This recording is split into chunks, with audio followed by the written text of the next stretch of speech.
الأرض حلالا طيبا ولا تتبعوا خطوات الشيطان إنه لكم عدو مبين إنما يأمركم بالسوء والفحشاء وأن تقولوا على الله ما لا تعلمون وإذا قيل لهم اتبعوا ما أنزل الله قالوا بل نتبع ما ألفينا عليه آباءنا أولو كان آباؤهم لا يعقلون شيئا ولا يهتدون صدق الله العلي العظيم وبلغنا رسوله النبي الكريم ونحن على ذلك لمن الشاهدين والشاكرين والحمد لله رب العالمين.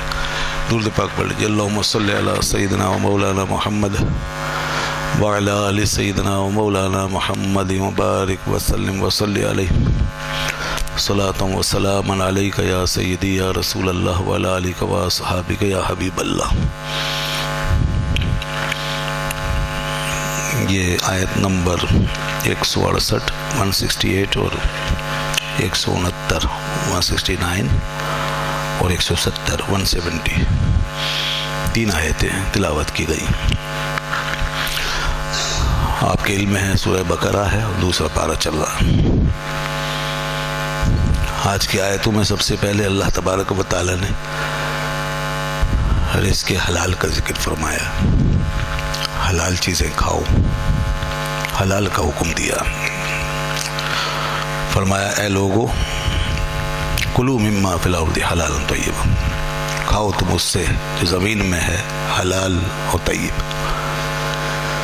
حلال اور طیب دو چیزیں ساتھ بیان فرمایا، حلال بھی اور طیب بھی. کھانے پینے کے معاملے میں بھی اسلام نے بڑی احتیاط کا حکم دیا. یہ دین ہمارا صرف نماز روزے کا ہی دین نہیں ہے یا کچھ خاص وظائف زندگی ادا کر لینے کا عمل نہیں ہے، بلکہ یہ ہماری زندگی کے تمام پہلوؤں پر محیط ہے، تمام اسپیکٹس. اور یہاں تک کہ ہم کیا کھا رہے ہیں، کیا استعمال کر رہے ہیں، کہاں سے کھا رہے ہیں، کہاں سے لا رہے ہیں اور پھر کیسے استعمال کرنا ہے، یہ چیزیں بھی ساتھ ساتھ شامل. عام طور پہ صرف کھانے کے حوالے سے حکم آتا ہے کہ حلال کھاؤ. اس کا مطلب یہ نہیں ہے کہ صرف اس کا تعلق کھانے ہی والی چیزوں سے ہے. صرف اشیاء خورد و نوش سے اس کا تعلق نہیں ہے، بلکہ تمام وہ چیزیں جو ہم استعمال کرتے ہیں، خواہ وہ کھانے کی ہوں یا پہننے کی ہوں یا استعمال کی، خارجی استعمال کی یا داخلی استعمال کی، جو بھی چیزیں وہ سب اس میں داخل ہیں. لیکن کلو وشربو، کھاؤ اور پیو، یہ اس لیے کہا جاتا ہے کیونکہ سب سے بڑا استعمال یہی اور سب سے بڑی ضرورت یہی. کھائے اور پیے بغیر آدمی نہیں رہ سکتا نا، باقی چیزوں کے بغیر تو رہ سکتا ہے، زندگی ممکن ہے، مگر کھانا پینا جو ہے یہ مین چیز ہے، بنیاد ہے، اس کے بغیر رہ نہیں سکتا. تو اس لیے کھاؤ اور پیو یہ حکم آتا ہے، حلال کھاؤ. مگر اس سے مراد ہوتا یہی ہے کہ حلال کھاؤ، حلال پہنو، حلال ہی استعمال کرو، حلال کے اندر ہی رہو، حلال سے باہر نہ نکلو، یہ اس سے مراد. تو اس لیے ہمارا لقمہ بھی حلال ہونا چاہیے، ہمارا کپڑا بھی حلال ہونا چاہیے، ہمارا جس گھر میں ہم رہتے ہیں وہ گھر بھی حلال ہونا چاہیے، جس گاڑی میں ہم سفر کرتے ہیں وہ گاڑی بھی حلال ہونی چاہیے، جو ہمارے پاس پراپرٹی ہے، جو ہمارے پاس جائیداد ہے، جو ہمارے پاس سرمایہ ہے اور جو بھی ہمارے پاس چیزیں ہیں وہ سب حلال ہونی چاہیے. ایک بھی چیز اگر ہماری ملکیت میں ناجائز ذریعے سے آئی ہوئی ہے وہ ہمارے لیے قابل مواخذہ ہوگی، اس کا ہمیں جواب دینا ہوگا. اگر وہ حرام ہے تو اس کا حساب دینا پڑے گا.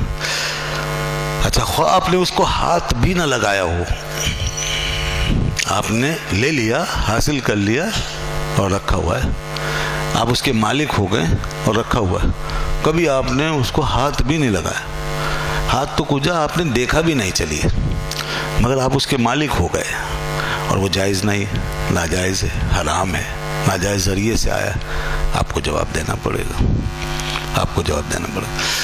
اور انسان ویسے بھی اپنی ساری ملکیت سے فائدہ کہاں اٹھا پاتا. کیا جتنے پلاٹ انسان کے پاس ہوتے ہیں، جتنے مکان، ان سب میں رہتا ہے؟ وہ نہیں رہتا. کہ جتنا کپڑا لٹھا اس کے پاس ہوتا ہے سب پہن لیتا ہے دنیا میں؟ نہیں پہن پاتا. بعض دفعہ جتنا زیور آرائش وغیرہ کا سامان ہوتا ہے گھر میں، کیا سب پہن لیتی ہیں خواتین وغیرہ؟ نہیں پہن پاتی. جتنے آپ کو گاڑیاں وغیرہ ہوتی ہیں کیا سب استعمال کر لیتے ہیں؟ جیسے کسی پر بہت زیادہ ہیں تو سب ضروری نہیں سب استعمال کریں.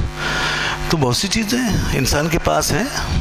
یہ بینکوں میں جو ہمارا بینک بیلنس پڑا ہوتا ہے اتنا کروڑوں روپیہ، اربوں خربوں روپیہ، جس کا بہت زیادہ بھرا پڑا ہے، تو یہ کبھی استعمال میں آئے گا؟ اس کے ان کو بھی پڑا رہے گا. بلکہ اور پیچھے سے بھی چلا آ رہا ہوتا ہے، باپ دادوں نے جمع کیا ہے تو انہوں نے کبھی نہیں اس کو ہاتھ لگایا ہوا ہوتا. ویسے بڑا آدمی کیا کھاتا ہے؟ وہی 2 روٹی کھائے گا بس، اس سے 2 روپے کی روٹی کھائے گا اور کیا کھائے گا. اور پڑا ہوا ہے کروڑوں میں، اربوں خربوں میں، وہ پڑا ہوا ہے، وہ بعد میں ہمارے پاس آ گیا، پھر ہم سے ہماری اولاد کے پاس چلا جائے گا، بس یوں ہی پڑا رہ جاتا ہے سب. لیکن انسان اس کو حرام ذریعے سے حاصل کر لیتا ہے خدا نخواستہ، اور وہ پڑا ہوا بینکوں کے اندر موجود رہتا ہے، تو اپنی قبر کے لیے انسان آگ بھر کے لے جاتا ہے اسی کی بقدر. کروڑوں کا اگر حرام کا پیسہ ہے تو کروڑوں کی آگ بھر کے لے گیا. اربوں خربوں کا اگر حرام کا مال ہے تو اربوں خربوں کی آگ بھر کے لے گیا. اور وہ چھوٹی سی 2-2.5 گز کی قبر کے اندر انسان جو آگ بھر کے لے جا رہا ہے تو اس میں اس کا بنے گا کیا؟ اس میں آگ، اللہ تعالیٰ اس کو اس کی جب آگ کی لپیٹ میں لے گا اور اس کو جب اس سے وہاں اس سے سوال جواب فرمائے گا تو کیا بنے گا انسان کو؟ اور قیامت کے دن انسان کیسے جواب دے گا؟ اس لیے تو دیکھیے کہیں کہیں قرآن پاک نے فرمایا ہے حرام کھانے کے حوالے سے، اولئک ما یأکلون فی بطونہم الا النار، یہ حرام کھانے والے نہیں کھاتے ہیں اپنے پیٹوں میں مگر آگ. آگ کھا رہے ہوتے ہیں، یہ آگ بھر رہے ہوتے ہیں حرام ذریعے سے جو کما رہے ہوتے ہیں. اور قیامت کے دن کے لیے فرمایا وَلَا يُكَلِّمُهُمُ اللَّهُ يَوْمَ الْقِيَامَةِ، اور قیامت کے دن اللہ ان سے بات نہیں کرے گا. جو اپنے پیچھے ایسا مال حرام کا چھوڑ کے جائیں گے، قیامت کے دن اللہ ان سے بات کرنا پسند نہیں فرمائے گا. جس سے اللہ قیامت کے دن بات نہ کرے اس کا انجام کیا ہوگا؟ یہ غیظ و غضب کا اشارہ ہے.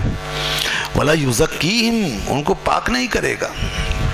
یعنی حرام کا اثر ایسا ہے کہ دنیا میں تو کیا آدمی پاک ہوگا، قیامت کے دن بھی اللہ نے فرما دیا پاک نہیں کروں گا. یہ ایسا رگ و پے میں جا کر کے ہمیں اتنا گندا کر دیتا ہے، اتنا غلیظ کر دیتا ہے کہ وہاں تک بھی کوئی پاکی کا انتظام نہیں. یہ ایسی چیز ہے. اور حقیقت ہے کہ جب حرام اندر جاتا ہے نا، یہ حرام کے ذریعے سے انسان کماتا ہے اور اس کو کھاتا ہے تو انسان کے اندر اس کے مطابق اس کے اثرات ضرور پڑتے ہیں. حلال کے لقمے کے اثرات حلال والے ہوتے ہیں، پاک ہوتے ہیں، مثبت ہوتے ہیں. اور حرام کے لقمے کے اثرات حرام والے ہوتے ہیں، ناپاک ہوتے ہیں، منفی ہوتے ہیں، بالکل اثر پڑتا ہے. پھر اس کے بعد یہی لقمہ اندر ہمارے مزاج پہ اثر انداز ہوتا ہے، ہماری طبیعت پہ، ہمارے سوچنے پر، ہمارے فیصلوں پر، ہمارے خیالات پر بالکل اثر انداز ہوتا ہے. یہ خون کی گردش کے ساتھ ہی ہے نا سارا نظام. تو جب اس میں حرام کا عنصر شامل ہو گیا تو پھر انسان کا سب کچھ تبدیل ہوگا. اور پھر اس کے بعد انسان کا جب باطن تبدیل ہو جائے گا اور اس کے اندر ناپاکی کا اثر چلا جائے گا تو یہی اثر باہر آئے گا. پھر ایسے شخص سے باہر کی دنیا میں اچھے کاموں کی توقع نہ کیجیے، خیر کی توقع نہ کیجیے، کسی بلند کردار کی توقع نہ کریں، کسی اچھے پاکیزہ عمل کی توقع نہ کرے، کسی ایسی توقع نہ رکھے پہ اس سے کہ کوئی ماڈل بن سکے گا، کوئی مثال بن سکے. اگر بہت اونچے عہدے منصب پر بھی پہنچ گیا نا، کوئی زور لگا کے کوئی آج کل کی یہ جمہوری چکروں سے گزرتا ہوا اور ووٹ شوٹ لے کر کسی طریقے سے پہنچ بھی گیا اور بڑا لیڈر بن گیا، بڑا حاکم بن گیا اور لقمہ حرام سے پل بڑھ کے بڑا ہوا ہے اور اندر حرام کے لقمے کا اثر گیا ہوا ہے، تو بس وہ عہدے منصب کا ہی بڑا رہے گا، کردار کا بڑا نہیں بنے گا. وہ نہیں بنے گا. اس کی تعمیر میں جو خرابی کی صورتیں ہیں، جو مضمر ہیں خرابی کی صورتیں، اس میں ایک یہ ہے بہت بڑا فیکٹر کہ لقمہ حرام سے اس کی پرورش ہوئی ہے اور حرام ہی کا ڈھیر لگا اس کے ارد گرد، تو اس سے آپ کبھی توقع نہیں کر سکتے کہ وہ بڑا آدمی بن کے آئے گا, کوئی بڑا کریکٹر اس سے ظاہر ہوگا, کوئی مثال آپ کے سامنے بن سکے گا, کبھی نہیں ہو سکتا. ہم نے اپنی تاریخ میں یہ دیکھ رہے ہیں ہم, اور آج بھی دیکھ رہے ہیں اور کل بھی دیکھتے رہیں گے, یہی بڑے بڑے لوگ عہدوں کے لحاظ سے ہوں گے, پیسے کے لحاظ سے ہوں گے, لیکن کردار کے لحاظ سے نہیں. اللہ تعالیٰ نے ایک بات ارشاد فرمائی ہے, یا ایھا الرسل کلوا من الطیبات واعملوا صالحا. دو چیزوں کو جمع کیا. اے رسولوں کی جماعت, اپنے رسولوں سے فرمایا. جب رسولوں سے یہ بات کی گئی, رسولوں سے تقاضا ہے, تو ہم سے اور آپ سے تو بدرجہ اولا ہے. اور رسولوں کے اوپر جب لقمہ حلال کا اثر مرتب ہو سکتا ہے, تو ہم پہ اور آپ پہ تو بدرجہ اولا ہوگا. لقمے کا اثر رسولوں کی طبیعت و مزاج پہ بھی پڑتا ہے. اسی لیے اللہ نے فرمایا, اے رسولوں کی جماعت کھاؤ طیب, طیب کھاؤ, طیب استعمال کرو, وعملوا صالحا, اور نیک کام کرو, صالح عمل کرو. یہ بتا دیا کنیکشن دونوں کا, لقمہ حلال اور نیک کام, صالح عمل, یہ دونوں ایک دوسرے سے جوائنٹ ہیں, یہ ملے ہوئے ہیں. اس کا اثر اس پہ ہو رہا ہے.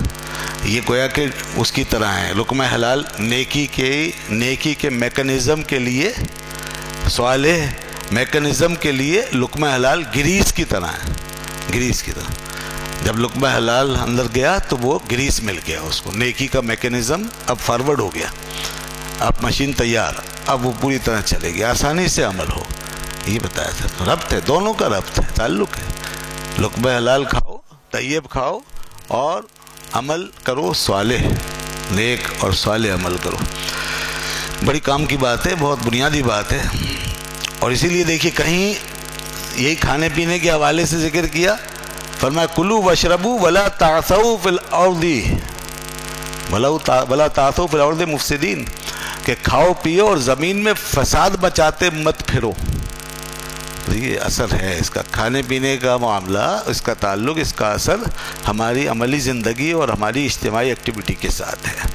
تو اس لیے کھانے پینے کے ساتھ, کلوا واشربوا کے ساتھ ہماری ایکٹیویٹیز کو جوائنٹ کر کے بیان کیا ہے بہت سے موقعوں پر.